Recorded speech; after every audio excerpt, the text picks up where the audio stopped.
आपल्या राज्यातल्या शेतकऱ्यासाठी पवार साहेबांनी उपोषण ठेवलं.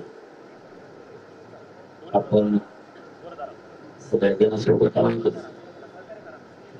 यायला मोठं संभवत आहे ना.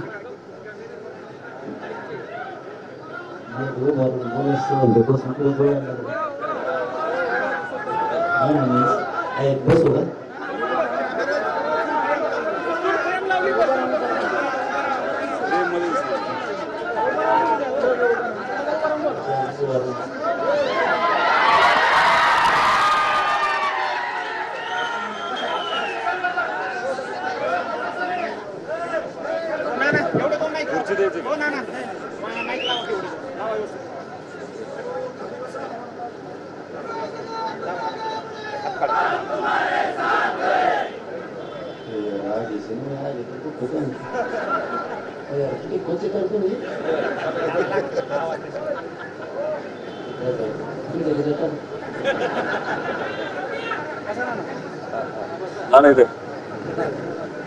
या देशातल्या या राज्यातल्या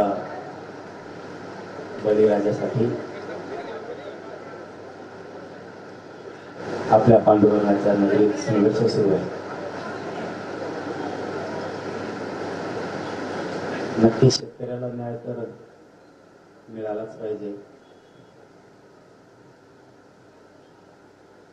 न्याय मिळण्यासाठी सगळा शेतकरी राज्याला सगळा एकवटलाय, एकवटणार सुद्धा आहे. त्यात काय दुमत असण्याचं कारणच नाही.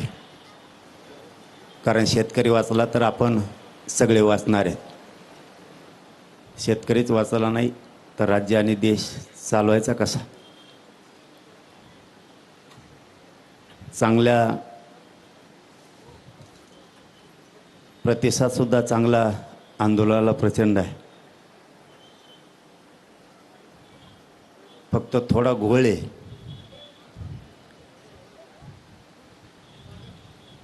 तुम्ही कितीही पोटतिडकीनं केलं तरी लोक त्याला राजकारणच म्हणणार आहेत.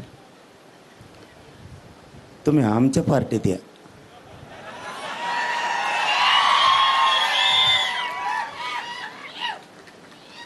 आमच्या पार्टीत लय मसाळा आहे. तुम्ही कुठं बसा उठणार नाहीत. तुम्ही काही मागा टेन्शन नाही. तुमच्या पार्टीत अवघड आहे हो, हे प्रश्न सोडीन. आमच्या पार्टीत आलं ना, अशी गर्दी, अशा मागण्या कुंकडवी, धडाधडा सुरू असतंय सगळं. मग तुमच्या पोटतिडकीला किती किंमत दिली जाईल माहीत नाही. किती अराजकीय म्हणलं तरी मान्य किती जणांनी करायचं याच्यापर्यंत सुद्धा विषय. पण आपण शेतकऱ्यासाठी बसलोत. माझं तरी मत आहे आपण या आंदोलनात तरी त्यांना शेतकऱ्याची लढाई म्हणून सगळ्यांनी बघावं. आपण काय त्यांच्या राजकारणासाठी किंवा कोणाच्या याच्यासाठी आलेलो नाही आहेत. ते शेतकऱ्यासाठी लढायला लागलेत. आपण सुद्धा सगळे शेतकरी म्हणून साथ द्यायला हरकत नसावी. आता मैताची पंचायत होणार आहे. आता मी इथून गेलो की म्हणते पवाराचा माणूस. परदेशी रातभर मी देवेंद्र फडणवीसचा माणूस होतो. आता तिथून सुटन आणि तुमच्या गळ्यात गुतणार आहे मी. आता महिले फरफट चालू आहे. मी ज्याला भेटायला जाईन त्याचाच माणूस आहे म्हणते ती. पण माझी प्रामाणिक भूमिका असती. जिथं जिथं समाजावरती अन्याय होईल त्या त्या ठिकाणी आम्ही सगळेजण धावून जातो. त्याच्यात मात्र कसलीही काटकसर आम्ही कधीच करत नाही आणि कधी करणार सुद्धा नाही. बच्चू भाऊ बसले होते त्यावेळेस आम्ही सगळे गेलो होतो. ते मग भाजपचे होते तरी आम्ही गेलो होतो.